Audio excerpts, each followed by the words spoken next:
Question दिया हुआ है कि 15 सेंटीमीटर फोकस दूरी के अवतल दर्पण से 60 सेंटीमीटर पर रखी गई एक वस्तु की प्रतिबिंब की स्थिति का पता लगाएं। ठीक है, ये क्लास 10th के बिहार बोर्ड के स्टूडेंट के लिए फिजिक्स का न्यूमेरिकल हम लोग अभी पढ़ रहे हैं। ठीक है, तो सबसे पहले हम लोग को क्या करना है, ये क्वेश्चन सोल्व करने के लिए हम लोग को क्या समझना पड़ेगा, चिन्ह परिपाटी समझना पड़ेगा। चिन्ह परिपाटी समझने के लिए हम लोग क्या करते हैं कि एक फिगर बना के हम लोग समझते हैं। ठीक है, जैसे कि हम लोग कोऑर्डिनेट ज्योमेट्री में पढ़े होंगे पहले कि किस तरह से एक निर्देशांक ज्यामिति में ये चिन्ह को हम लोग देखते हैं।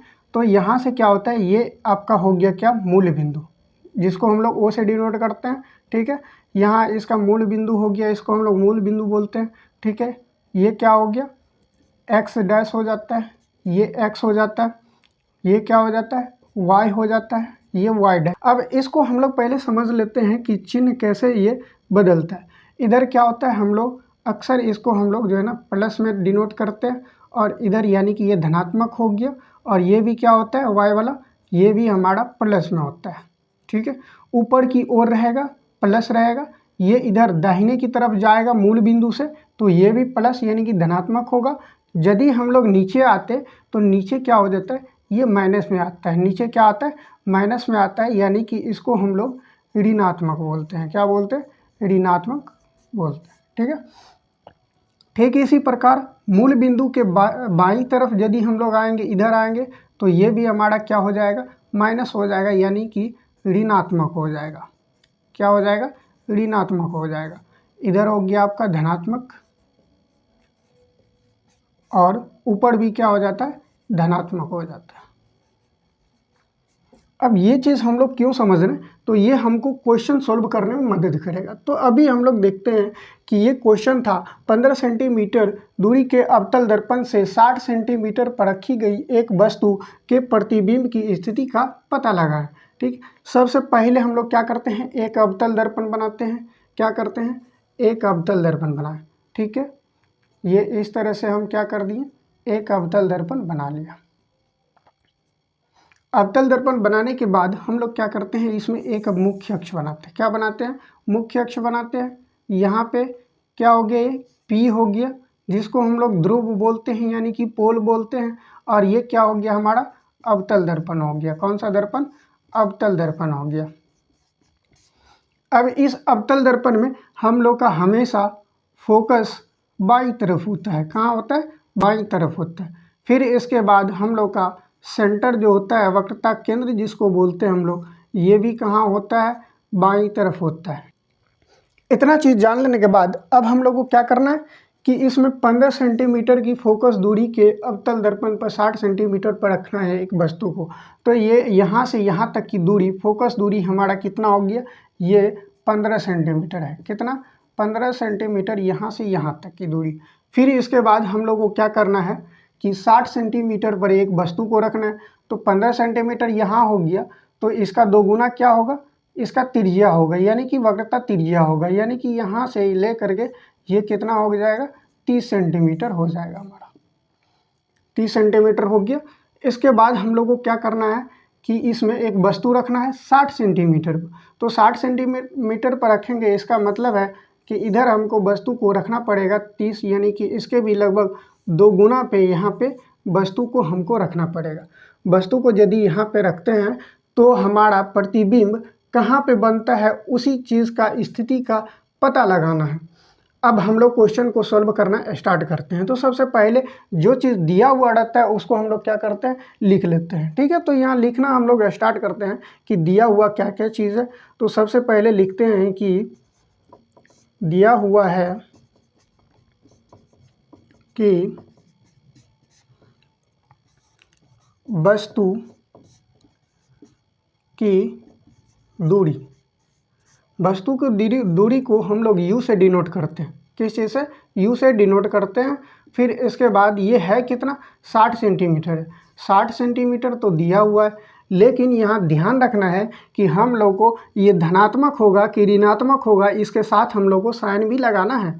ठीक है, तो चलते हैं यहाँ से देखते हैं। हम लोग क्या करते हैं, मूल बिंदु से यदि हम लोग इधर बाएं की तरफ आते हैं और यहाँ पे यदि हम लोग इस दर्पण में इसको ध्रुव को मूल बिंदु मानते हैं तो यहाँ से बाएं की तरफ आएंगे तो यहाँ से लेकर के यहाँ तक की दूरी 60 सेंटीमीटर दिया हुआ है, लेकिन हम लोग मूल बिंदु से बाएं की तरफ आए हैं तो ये क्या हो जाएगा, हमारा माइनस में हो जाएगा।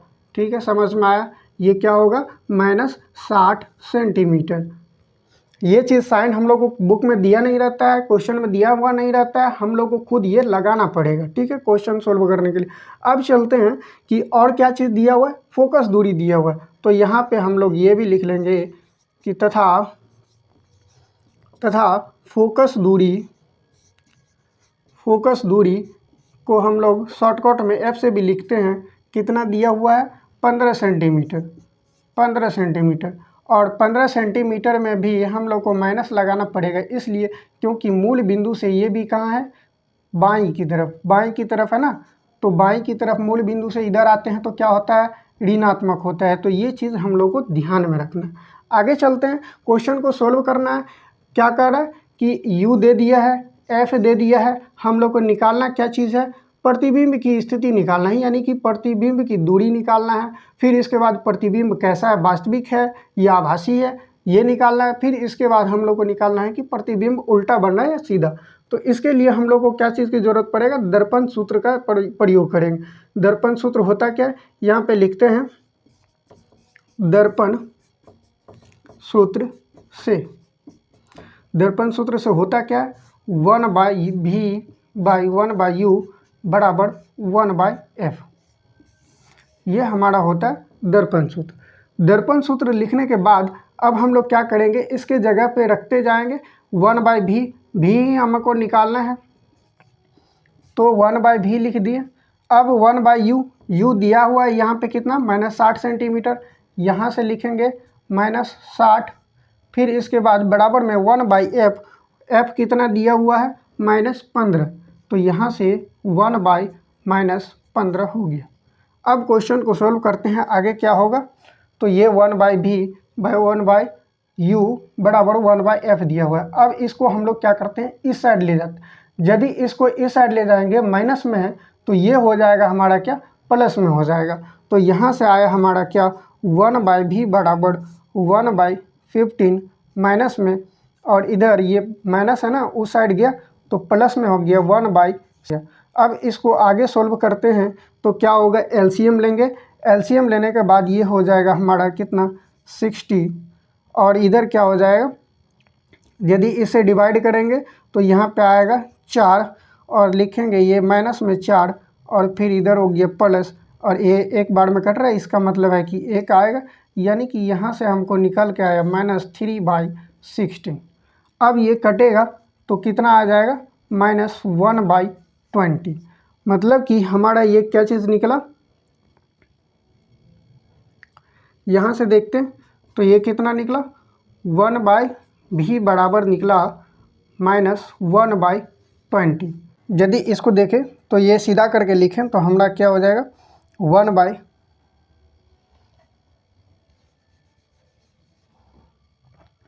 यदि इसी को हम लोग सीधा करके लिखें तो ये हो जाएगा v बराबर -20 सेंटीमीटर।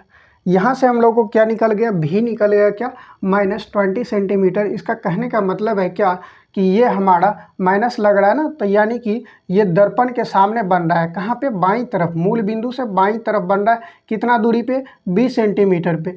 यहाँ से यहाँ तक 15 सेंटीमीटर है, और यहाँ से यहाँ लेकर 30 सेंटीमीटर है। तो कहीं ना कहीं इस 15 और 30 के बीच में हमारा 20 आएगा। कितना, 20 आएगा। तो यहाँ पे यदि बन रहा है, ये प्रतिबिंब किधर बनेगा, नीचे की तरफ बनेगा, यहाँ पे। ठीक है, अब ये कैसे पता करना है, तो माइनस में दिया हुआ है, इसीलिए हम लोग समझ गए कि दर्पण के सामने बन रहा है फिर ये प्रतिबिंब। तो यहाँ पे हम लोग लिख सकते हैं क्या कि प्रतिबिंब की स्थिति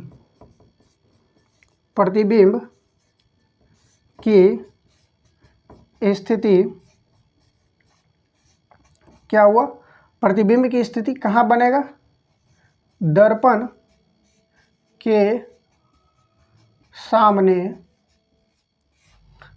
के सामने कहाँ पे, F और C के बीच में, F और C के बीच। प्रतिबिंब का आकार कैसा होगा? इधर है जब वस्तु रखा हुआ रहता है, सी के परे रखा हुआ रहता है, तो प्रतिबिंब का आकार यहाँ वस्तु से छोटा बनता है। क्या बनता है? वस्तु से छोटा बनता है। तो आकार यदि हम लोग पता करना चाहें तो आकार में क्या हो जाएगा? ये वस्तु से छोटा। और यदि हम लोग बात करें कि इसकी प्रकृति क्या हो जाएगा, तो प्रकृति जब दर्पण के सामने प्रतिबिंब बन रहा हो तो ये कैसा बनता है? इसका प्रकृति वास्तविक बनेगा। कैसा बनेगा? वास्तविक बनेगा। और यही चीज़ यदि दर्पण के पीछे रहता तो हमारा प्रतिबिंब की कैसा बनता? प्रतिबिंब का प्रकृति आभासी बनता। तो यहाँ हम लोग लिखेंगे कि प्रतिबिंब की प्रकृति क्या हो गया? वास्तविक हो गया, वास्तविक। और जब भी प्रतिबिंब वास्तविक बनता है अवतल दर्पण में और दर्पण के सामने बनता है तो ये हमेशा क्या होता है? उल्टा होता है। तो यहाँ से हम लोग ये भी लिख सकते हैं कि वास्तविक तथा उल्टा प्रतिबिंब बनता है। ये क्वेश्चन उम्मीद है कि आप लोगों को समझ में आ गया होगा। तो चलिए हम लोग एक बार फिर से रिवीजन करते हैं कि कैसे ये क्वेश्चन को सॉल्व किए। क्वेश्चन दिया हुआ है कि 15 सेंटीमीटर फोकस दूरी के एक अवतल दर्पण से 60 सेंटीमीटर पर रखी गई एक वस्तु के प्रतिबिंब की स्थिति का पता लगाना है। क्या चीज़ का? प्रतिबिंब का स्थिति पता लगाना है।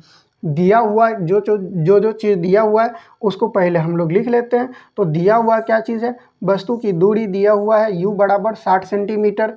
फिर इसके बाद फोकस दिया हुआ है 15 सेंटीमीटर, लेकिन साइन हम लोग लगाएं इसमें माइनस। इसमें क्या लगाएं? माइनस लगाएं। इधर देखते हैं माइनस क्यों लगाएं। तो चिन्ह परिपाटी के अनुसार से यदि हम लोग चिन्ह परिपाटी के अनुसार से जाएं तो मूल बिंदु से बाईं तरफ क्या होता है? ऋणात्मक होता है। मूल बिंदु से दाईं की तरफ धनात्मक होता है। मूल बिंदु से ऊपर की तरफ धनात्मक और मूल बिंदु से नीचे की तरफ ऋणात्मक आता है। तो इससे हम लोग को पता चल जाएगा कि किधर बन रहा है प्रतिबिंब की स्थिति, वो चीज़ देखना है। तो दर्पण के सूत्र से यदि हम लोग निकालना चाहे, दो चीज़ दे दिया है, वस्तु की दूरी दे दिया, फोकस दूरी दे दिया, यानी कि u और f दे दिया। हम लोग जानते हैं कि दर्पण सूत्र में 1/v प्लस 1/u बराबर 1/f होता है। तो यहाँ से यदि हम लोग को 1/v मिल गया है, 1/u मिल गया है, 1/f मिल गया, तो हम लोग को v निकल जाएगा। तो 1/v बराबर क्या है? यहाँ पे कुछ नहीं, यही निकालना है। हम लोग को u दे दिया है कितना? -60 सेंटीमीटर। और ये फोकस दूरी दे दिया है -15 सेंटीमीटर। अब यहाँ से क्या करते हैं हम लोग? इसको उस साइड ले जाते हैं। यदि आपको साइन यहाँ से नहीं करना आता तो यहाँ पे एक बार समझ लीजिए, प्लस माइनस क्या हो जाएगा? माइनस हो जाएगा। ये माइनस में हो गया और ये टोटल टर्म माइनस में हो गया, और माइनस वाले टर्म को उस साइड ले जाएंगे बराबर के उस साइड, तो ये प्लस में हो जाएगा। तो यहाँ पे हम लोग वही चीज़ किए, 1/v बराबर क्या लिख दिए? ए साइड ले गए, और ये 1/-15 पहले से था, प्लस कर दिए। ये वाला चला गया इधर बराबर के इस साइड, तो ये प्लस में आ गया। यहाँ से एलसीएम लिए तो ये 60 हो गया, और ये इससे डिवाइड करने पे ये 4 बार में कटेगा, और ये 4 से गुना करेंगे तो -4 आया। फिर इसके बाद 60 से डिवाइड करते हैं तो एक बार में कटता है, और ये 1 से गुना करेंगे तो 1 ही होगा। फिर इसके बाद यदि हम लोग घटाएं तो कितना है? -3/60 आया। ये कट जाएगा तो -1/20 आएगा। -1/20 कितना बराबर है? 1/v बराबर -1/20 है। अब इसको उलट देते हैं, सीधा कर देते हैं, तो ये क्या हो जाएगा? v बराबर हो जाएगा हमारा -20 सेंटीमीटर। -20 सेंटीमीटर निकल गया, यानी कि v का ये प्रतिबिंब की दूरी निकल गया। प्रतिबिंब की दूरी निकला कितना? 20 सेंटीमीटर। तो यदि गौर करें तो यहाँ से लेकर के यहाँ तक फोकस दूरी 15 सेंटीमीटर है। इसका मतलब है कि वक्रता त्रिज्या कितना? 30 सेंटीमीटर का होगा। तो 15 सेंटीमीटर और 30 सेंटीमीटर के बीच में क्या आएगा? हमारा 20 सेंटीमीटर आएगा, जो कि 20 सेंटीमीटर पर क्या बनेगा? प्रतिबिंब की स्थिति बनेगा। लेकिन कैसा? माइनस में है, यानी कि दर्पण के सामने ही ये भी बनेगा। कैसा बना? तो बस ये दर्पण हमारा अवतल दर्पण है, तो अवतल दर्पण में हमेशा दर्पण के सामने यदि रहता है कोई भी वस्तु, प्रतिबिंब हो, तो वो कैसा बनता है? वास्तविक बनता है, प्लस में उल्टा बनता है। यही चीज़ यदि दर्पण के पीछे रहता तो आभासी बनता और सीधा बनता। इसीलिए यहाँ पे हम लोग लिखे हैं कि प्रतिबिंब की स्थिति कहाँ पे बना? दर्पण के सामने F और C के बीच में ये प्रतिबिंब बनता है। फिर इसके बाद यदि हम लोग देखें तो ये आकार कैसा हो गया, वस्तु से छोटा हो गया, और प्रकृति कैसा हो गया, वास्तविक तथा उल्टा हो गया। ठीक है, यदि आप लोग को ये वीडियो समझ में आए तो हमारा चैनल सब्सक्राइब कीजिए, लाइक कीजिए, और यदि ऐसा ही वीडियो आप लोग और देखना चाहते हैं तो बार बार जो है ना हम वीडियो को अपलोड करते रहेंगे। न्यूमेरिकल जितना भी होगा फिजिक्स का यहाँ पे सारा बताया जाएगा, एक एक करके हम सारा न्यूमेरिकल आप लोग को बताएंगे। 10th क्लास का अक्सर क्वेश्चन वगैरह तो कराया जाता है, लेकिन न्यूमेरिकल कहीं पर भी बताया नहीं जाता है। तो न्यूमेरिकल समझना हो तो आप हमारे चैनल को सब्सक्राइब कर सकते हैं।